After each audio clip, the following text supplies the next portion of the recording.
sini saya akan menjelaskan tentang KB atau keluarga berencana. Apa sih itu KB?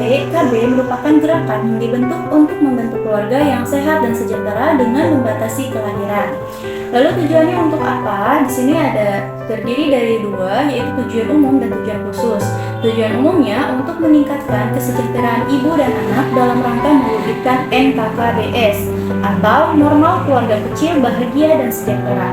Dan tujuan khususnya untuk meningkatkan jumlah penduduk yang menggunakan alat kontrasepsi, menurunkan angka kelahiran bayi, dan meningkatkan kesehatan keluarga berencana. Jenis-jenis KB itu terbagi menjadi dua. Yang pertama ada metode kontrasepsi sederhana dan metode kontrasepsi modern. Di sini saya akan membahas metode kontrasepsi sederhana terlebih dahulu.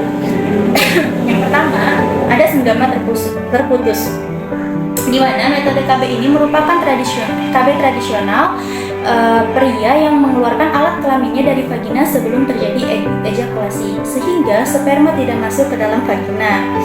Lalu ada juga metode pantang berkala, yang mana tidak melakukan senggama pada masa subur wanita, yaitu waktu terjadinya ovulasi. Ketiga, ada juga metode kontrasepsi sederhana kondom, yang merupakan bentuk selubung atau sarung karet yang dipasang pada alat kelamin pria, di mana tujuannya untuk menahan sperma yang akan bertemu dengan sel telur. Lalu selanjutnya di sini saya akan membahas metode kontrasepsi modern. Yang pertama itu ada KB pil, lalu KB suntik, AKBK atau implan, AKDR atau IUD, vasektomi, dan juga tubektomi. Pertama saya akan membahas metode kontrasepsi modern KB pil, di mana cara KB pil ini merupakan cara kontrasepsi wanita yang berbentuk pil atau tablet di dalam strip yang berisi gabungan hormon estrogen dan juga progesteron.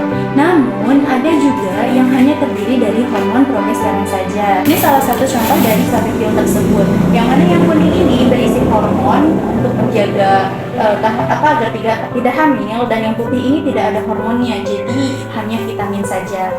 Lalu selanjutnya ada metode kontrasepsi KB suntik. Di sini,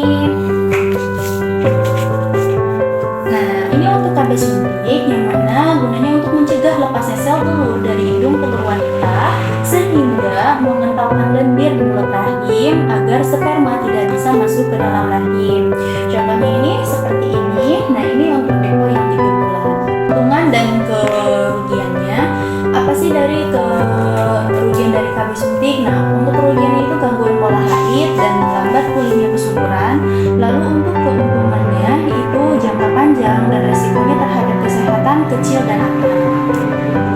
Lalu selanjutnya ada metode AKBK atau implan.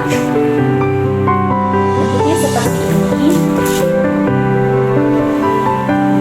Nah di sini juga ada bentuk implan, dimana ini merupakan kontrasepsi yang disusupkan ke bawah kulit yang melepaskan hormon ke dalam darah setiap harinya. Nah untuk keunggulan dan kerugiannya itu apa? Nah implan ini bisa digunakan untuk jangka panjang dan tidak mengganggu ASI. Namun dia juga memiliki kerugian, yaitu tidak boleh bekerja terlalu keras dan kadang mengganggu hati.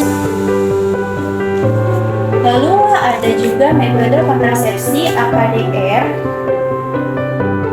atau IUD.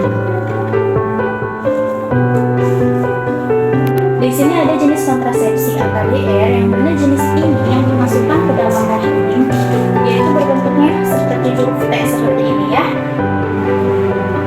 Ini seperti ini. Di sini juga kita harus melakukan pengukuran vagina tersebut karena dia itu ada ukuran beda.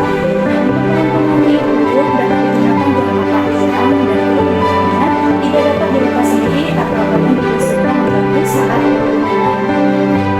Selanjutnya ada vasektomi.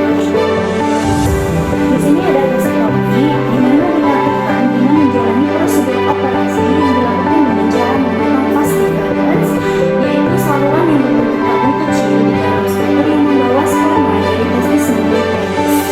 Lalu selanjutnya ada tubektomi, di mana tubektomi ini suatu prosedur pemotongan atau penutupan tuba Pavlovi atau saluran indung telur yang menghubungkan ovarium ke rahim. Setelah dilakukannya tubektomi, sel-sel telur tidak akan memasuki rahim sehingga tidak dapat dibuahi. Nah, sekian video dari saya, kurang lebihnya mohon maaf. maaf. Saya mengharapkan kritik dan saran dari kalian semua. Terima kasih. Wassalamualaikum warahmatullahi wabarakatuh.